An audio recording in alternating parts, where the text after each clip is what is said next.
Bab 691. Sementara Tanto buru-buru menyela. Jenderal Rafa nggak perlu melakukan hal kecil ini sendirian. Aku akan menyelesaikannya. Dunia mafia awalnya berada di bawah yurisdiksi Departemen Kehakiman. Jika Sekte Harimau Hitam berani menghalangi pintu, hal ini sama dengan menamparkan wajah Tanto dan ayahnya. Lagi pula, sekarang adalah kesempatan langka untuk tampil. Bagaimana mungkin Tanto melewatkannya? Dia sudah ahli. Biarkan dia yang menanganinya. Sahut Adril dengan santai. Adril sudah angkat bicara. Rafa tidak menentangnya lagi. Pemisahan urusan militer dan politik di negara Elang adalah masalah yang harus ditangani oleh Departemen Kehakiman. Tidak baik bagi Rafa untuk ikut campur di dalamnya. Pada saat ini, Sugi yang ada di luar melihat Adril yang masih belum keluar dari mobil. Akan tetapi, dia tidak terburu-buru dan berkata sambil senyum penuh arti. Mahaguru Adril, aku datang ke sini secara pribadi. Tapi aku bahkan nggak bisa membuatmu turun. Menurutnya, Adril pasti merasa ketakutan dan bersembunyi di dalam mobil. Tidak berani keluar. Jerry langsung mengambil jerigen bensin. Menuangkannya ke atas mobil. Mengambil korek api di tangannya dan berteriak sambil tersenyum. Adril, kalau kamu nggak ingin berubah menjadi kura-kura panggang, cepat turun dari mobil. Lalu berlututlah di depan kami untuk minta maaf. Bagaimana bisa langsung membunuh Adril begitu saja? Dia harus mengeluarkannya dan menyiksanya. Kamu bajingan. Kenapa kamu nggak keluar dari mobil?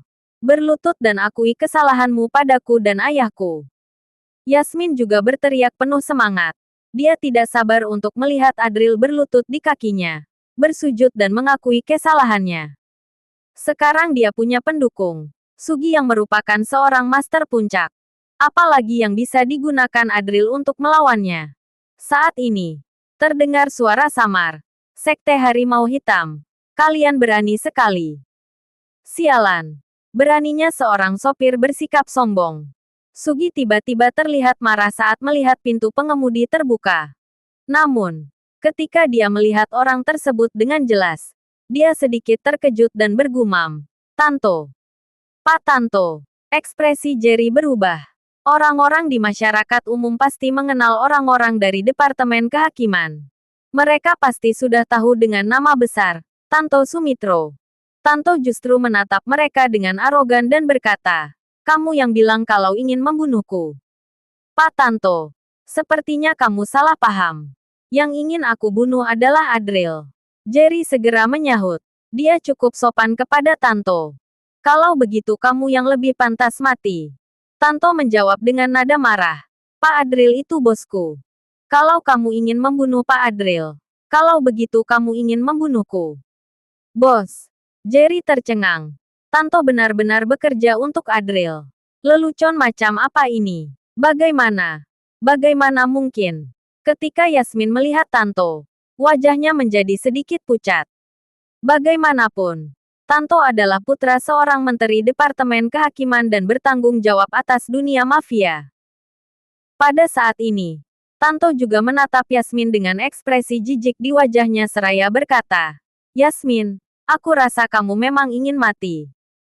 Kamu nggak memanfaatkan kesempatan yang aku berikan padamu untuk meminta maaf kepada Pak Adril.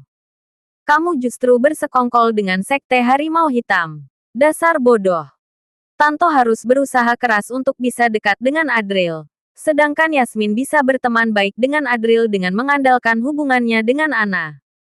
Jika Adril memberikan sedikit keuntungan pada Yasmin, maka masa depannya dipastikan akan cerah. Pada akhirnya, wanita itu justru bersekongkol dengan sekelompok mafia dan memilih untuk melawan Adril. Penyakitnya memang sudah serius. Yasmin sedikit takut dan hanya bisa melihat ke arah Sugi untuk meminta bantuan sambil bergumam. Ayah, aku. Sialan. Dasar bodoh. Kamu masih menganggapnya sebagai ayah tirimu. Tanya Tanto dengan kesal. Jika Yasmin benar-benar hendak menyatukan Ana dan Sugi. Lalu, bukankah Sugi juga ayah mertua Adril? Tanto tidak segan dan langsung hendak menamparkan wajahnya sambil berseru. Apa aku memintamu mencarikan ayah yang liar untuk bosku? Namun, pada saat ini, Telapak tangan Tanto justru digenggam erat oleh Sugi. Pak Tanto, temperamenmu sangat meledak-ledak. Sugi menatapnya dengan tatapan dingin. Kamu masih saja berlagak seperti preman. Kalau kamu masih menyombongkan diri, aku akan meminta ayahku untuk membunuhmu. Kenapa kamu masih nggak berlutut dan minta maaf padaku? Tanto menunjukkan sifat aslinya sebagai seorang anak lelaki yang sangat sombong. Di mata orang biasa, Dunja Mafia ada sesuatu tidak bisa diganggu. Tetapi di mata Tanto itu semua bukan apa-apa. Namun, Sugi justru tergelak. Pak Tanto, bukankah kamu salah paham? Aku, Sugi, sudah berkuasa di kota Majaya selama bertahun-tahun tanpa terjatuh. Memangnya aku nggak punya dukungan di belakangku? Apa menurutmu aku akan takut padamu karena kamu adalah putra dari Menteri Departemen Kehakiman?